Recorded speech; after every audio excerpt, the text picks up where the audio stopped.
Hi, this is Lisa Somerville with Divinity Designs. Today I'm here to share with you the Neighborhood Christmas Card Kit. You'll use the products in this kit to create this card. First, I'm going to go over the products that you're going to receive in the Neighborhood Christmas Card Kit. You have the Christmas Card versus Stamp Set. This is a set of 7 stamps.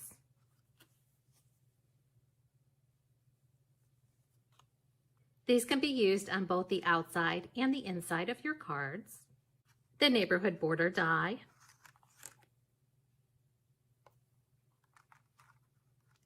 You'll die cut and emboss this die following the directions for your die cutting machine. Anytime you see 2 shades of purple on our packaging or the web images, that indicates that you should emboss the die to bring out the detail of the die. Cloud borders, a set of 3 dies.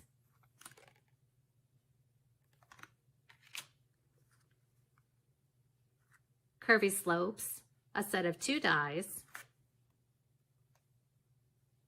And before I move on to show you the rest of the dies included in the Neighborhood Christmas Card Kit, I do want to let you know that the curvy slopes, cloud borders, and neighborhood border dies do not have a die cut edge at the bottom of the dies. This is so that when you die cut, you can make these as wide as you'd like. The other dies included in this kit are the tree silhouettes, a set of 3 dies, the pierced frame, and the snowflake dies. The snowflake dies contain 6 dies. Also included in this kit, the snowflake paper shown here. You'll receive 25 of each of these 6x6 paper patterns. Not included in this kit is white cardstock, red ink, or any adhesive. Additional add-on products would be the A2 Landscape Base with Layer die set. This is a set of 2 dies that will die cut and score your cardstock to create an A2 sized card base that is 5.5 by 8.5, scored at 4 1/4. The layer is 4 by 5 1/4. I'll also be using some of the crystal rhinestones to embellish my card. You're going to need white cardstock to die cut the trees, the neighborhood border, the curvy slopes, and also your card base. For my card base, I'm using the A2 Landscape Card Base with Layer die set. On one of the pieces of white cardstock, I've gone ahead and cut out the neighborhood border, one of the curvy slopes, some of the snowflakes, and the trees. The neighborhood border and curvy slopes border, after die cut, are going to be trimmed so that they fit behind the pierced frame panel. On the other piece of white cardstock, I used one of the sentiments from Christmas Card Verses and stamped it with a stamp positioner in red ink. Then place that cloud border die on the white cardstock. Use removable tape to hold that die in place. Then die cut and emboss following the directions for your die cutting machine. You can then trim that panel so that it's the same size as the pierced frame that's included in this card kit, so that when it's added to your card, it's the same size. For my sample, I'm actually going to place that cloud border die behind the pierced frame. Die cut the frame from the 6x6 snowflake paper. When this frame die cuts, you're going to have the frame and then the center that you can use for another project.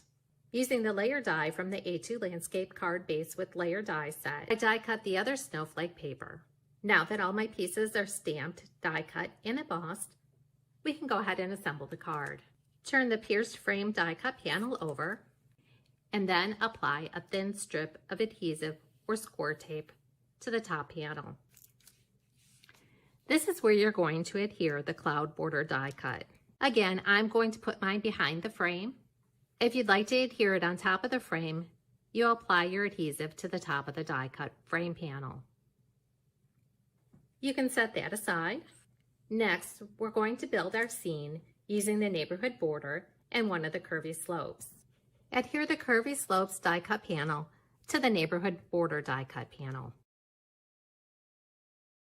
When you die cut your border dies, you're going to make sure that they're 5.5 inches long.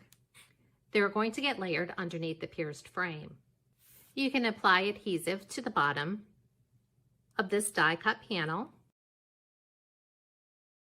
and then adhere to the back side of the pierced frame, so that way the scene shows through the window.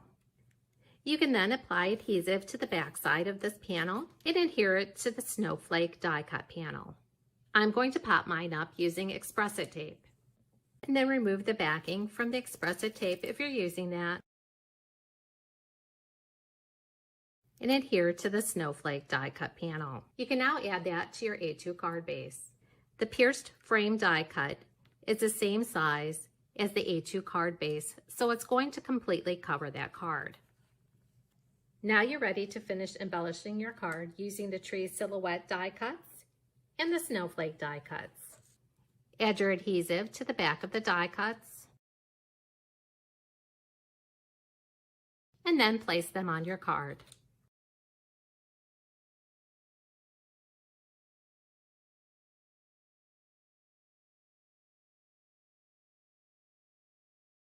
I'm going to be adding a little bit of bling to my card using the crystal rhinestones. Again, you can see you can use the cloud border on top of the pierced frame, or you can place it under the pierced frame. For more inspiration using our products, like us on Facebook, follow us on Pinterest and Instagram, or visit our samples gallery.